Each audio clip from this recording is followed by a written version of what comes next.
Oi gente, eu sou a Ione do Minha Vida Literária. No vídeo de hoje eu trago pra vocês as minhas 6 leituras durante o mês de abril.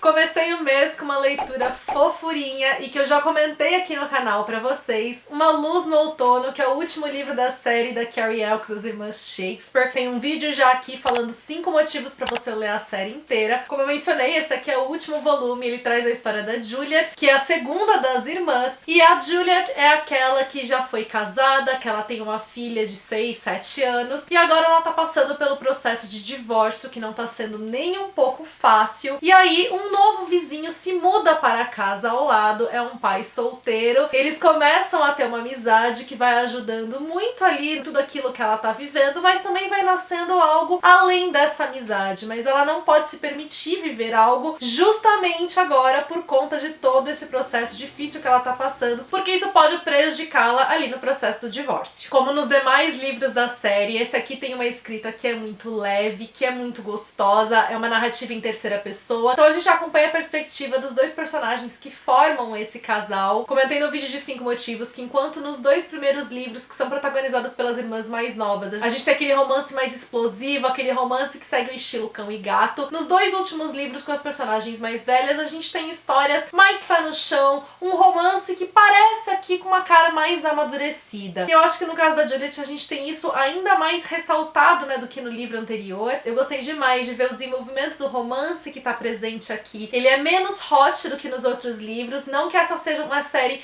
hot de fato, mas ela tem um tom sensual bastante presente, e nesse quesito esse livro é o que é menos do que os outros, né, é mais atenuado. A gente consegue sentir a atração que existe ali no casal, mas as coisas são um pouco mais contidas. O que eu mais gostei desse livro foi ver todo o processo de libertação da Juliet. Ela tá saindo de um casamento no qual ela era extremamente controlada, extremamente podada, e agora ela tá precisando encontrar a própria voz, descobrir a própria força, e é muito gostoso acompanhar todo esse processo da protagonista. Vale dizer também que o final reúne então todas as histórias anteriores, a gente encontra todas as irmãs presentes aqui, assim como elas também estão presentes de uma forma ou de outra nos outros livros, mas aqui a gente tem a reunião como um todo, e o final de fato fecha essa série dando pra gente aquele quentinho no coração gostoso de quem acompanhou cada uma das histórias. Já minha segunda leitura foi um livro YA nacional, lançamento agora de abril, O Homem da Casa 7, da Mariana Cardoso, que é o primeiro romance dela. O livro tá disponível na Amazon, tá disponível no Kindle Unlimited, e aqui a gente vai ter a história do Frederick Hall, que é um professor idoso numa cidade onde ele é um pária, ele é muito mal falado pelas pessoas ali, os moradores não gostam dele, então eles acabam o isolando, e esse professor é o único amigo de 4 adolescentes ali da cidade que guardam então essa amizade como um segredo e que vão acabar se reunindo depois que o professor vai morrer em circunstâncias um tanto quanto suspeitas e deixar para cada um deles um pedaço de uma carta. Para eles terem acesso à carta completa, eles precisam se reunir, e através dessa carta eles descobrem que o professor deixa uma espécie de caça ao tesouro para eles, com alguns segredos que eles precisam desvendar. A Mariana Cardoso, ela tem uma escrita que é muito gostosa, é muito envolvente, então é muito fácil a gente também penetrar ali na mente de cada um dos adolescentes, ainda que essa seja uma narrativa em terceira pessoa. A gente tem os capítulos se alternando então pelas perspectivas deles, cada um tá passando por um processo difícil também, eles enfrentam muitas dificuldades, né, nos lares de onde eles vêm, em suas histórias pessoais. São adolescentes que também estão passando por um processo de autodescoberta, que precisam descobrir a própria força e se empoderar, e através dessa reunião entre eles, eles vão então fortalecer um laço de amizade, vão encontrar uns nos outros aquilo que eles mais precisam, e essa é uma história acima de tudo sobre empatia. Ele passa uma mensagem muito importante pra gente nesse aspecto. Essa aqui é uma história que ela acontece num lugar que é fictício, a gente não tem determinado onde exatamente é aquele lugar, mas ele poderia ser em qualquer lugar do mundo, porque aquela sociedade ali, ela representa muito da sociedade na qual a gente vive, e os valores que esses adolescentes, né, vão cultivar no meio de toda essa busca que eles fazem, são valores que a gente também precisa trazer com a gente. A questão do mistério e da aventura torna a leitura ainda mais gostosa, mais curiosa, existem muitas referências ao longo ali do livro também que fazem da leitura mais mais rica, mas é realmente essa mensagem de empatia e de força entre eles o que mais me marcou na leitura. Depois fui para um livro bem diferente que me impactou demais e que eu também já falei dele muito bem aqui no canal, que é Jantar Secreto, do Rafael Montes. Aqui a gente também vai ter uma história de 4 amigos que no caso moram juntos, saíram de uma cidadezinha pequena lá do Paraná para morar no Rio de Janeiro e agora eles estão enfrentando uma dívida astronômica. Quando eles se veem sem saída, eles resolvem oferecer um jantar, participar de um esquema online, né, que oferta jantares para tentar reunir esse dinheiro, e um deles resolve fazer uma brincadeira e colocar que o menu do jantar que vai ser servido contém carne humana. E para grande surpresa deles, logo depois dele fazer isso, eles conseguem uma quantia absurda de dinheiro e começam então a pensar que talvez essa brincadeira possa se tornar algo sério. O que me fez gostar tanto desse livro foi a escrita frenética dele. Eu achei a narrativa extremamente fluida, então foi muito fácil para que eu conseguisse me envolver com os personagens, sentir aquela tensão crescente na história, a ponto de chegar um momento de você realmente conseguir se colocar no lugar do personagem e se convencer de que as justificativas que ele tá dando até certo nível são válidas. É claro que não são, não dá pra gente concordar com as coisas que acontecem porque elas fogem absolutamente todos os valores éticos, morais e enfim, qualquer um que possa existir. Mas o que eu quero dizer é que a narrativa consegue ser tão envolvente, as situações dos personagens são tão bem desenvolvidos que você consegue se aproximar e enxergar aquela situação como um todo como verossímil, como possível. Também eu acho que o Rafael Montes consegue trazer um debate que é um tanto quanto válido e interessante, o que acaba enriquecendo a leitura e construir os elementos que vão fazer desse um thriller com as pitadas de horror que são típicas do autor, com momentos que vão conter também um humor ácido que vão trazer toda uma crítica social que é também bastante pertinente. Mais uma leitura que eu já também comentei aqui no canal foi o Desde o Primeiro Instante, da Mary McFarlane, que foi a minha escolha de Chick-Lit para o desafio Criticando sobre Chick-Lits desse mês. Nesse livro a gente vai ter uma história de melhores amigos que se reencontram, então os protagonistas foram melhores amigos na faculdade e depois de um episódio nunca mais se viram. 10 anos depois eles se reencontram quando o mocinho volta para a cidade onde a mocinha está morando. Ele agora está casado, ela acabou de terminar o noivado dela, que era inclusive com o namorado dela da época da faculdade, então foi um relacionamento de 13 anos, bastante longo. Ela agora com uns 30 anos está passando por aquela fase de reavaliar a vida, reavaliar as escolhas, enfrentando os medos por ter terminado um relacionamento e pensando se ela fez ou não a coisa certa. E a gente vai acompanhando essa história que ela vai se passar então no momento atual e com flashbacks reconstruindo todo o processo, né, de amizade desses dois e o que aconteceu entre eles lá no passado. Acho que a autora também tem um humor que me agradou bastante, então ela consegue fazer observações bastante perspicazes em momentos chave ali na leitura, o que provoca esse humor na gente. Acho que ela também constrói a tensão do relacionamento deles muito bem. Então nas duas linhas temporais vão existir aquela coisa do tem algo acontecendo, mas que não pode acontecer porque um dos dois, né, já está comprometido com outra pessoa. E a gente vai vendo como eles vão negando esses sentimentos que vão surgindo e isso vai fazendo com que a gente fique mais apreensivo. Ao mesmo tempo, paralelamente ao romance, a gente também vai vendo essa história da protagonista, né, passando também pelos conflitos profissionais que ela tá enfrentando, que vão instigar e tornar a leitura mais atraente também. Então, como um todo, foi uma história que me agradou bastante, que eu gostei de como ela construiu os personagens e as situações, mas como eu comentei também na vídeo resenha, foi um livro que eu tive dificuldade com a narrativa, porque eu achei a narrativa um tanto quanto fragmentada em alguns momentos e também eu acho que houve uma não identificação com a tradução, porque existiam ali também algumas frases que me soaram estranhas no português e isso tudo acabou afetando também o meu envolvimento com a leitura. Não foi um livro que eu me envolvi tanto quanto eu acho que eu poderia ter me envolvido. Livraço que eu também li esse mês, que na verdade é uma releitura, Harry Potter e a Ordem da Fênix, que é o 5º livro da série. O livro também está disponível no Kindle Unlimited, inclusive li por lá, porque né, não ia ficar segurando tudo isso se eu podia ler no meu Kindle. E eu acho que fazer a releitura desse livro até agora foi a releitura mais válida da série, porque eu sempre comentei que a Ordem da Fênix era o livro que eu menos gostava da série de Harry Potter. Sempre foi um livro que eu tive um certo rancinho, até também por conta da personalidade do Harry nesse livro. E fazendo a releitura agora, a minha perspectiva mudou bastante. Eu continuo achando que esse é o livro mais angustiante da série pra se ler. É muito difícil você ler esse livro sem você sentir toda a intensidade dele. Os personagens que a gente gosta, que são legais, demonstram aqui um outro lado. Aqueles personagens que a gente não gostava antes também já começam a mostrar que não são exatamente só aquilo. Então aqui eu acho que a gente tem uma confusão muito grande dessas personalidades e isso incomoda a gente. São situações que dão muito nervoso na gente que a gente quer fazer as pessoas acordarem e que a gente quer impedir as coisas de ruim que estão acontecendo assim tão descaradamente. Então tudo isso faz com que a leitura seja intensa, faz com que a leitura incomode. Então eu acho que não dá pra ler esse livro com a mesma leveza e divertimento que a gente consegue ler nos outros,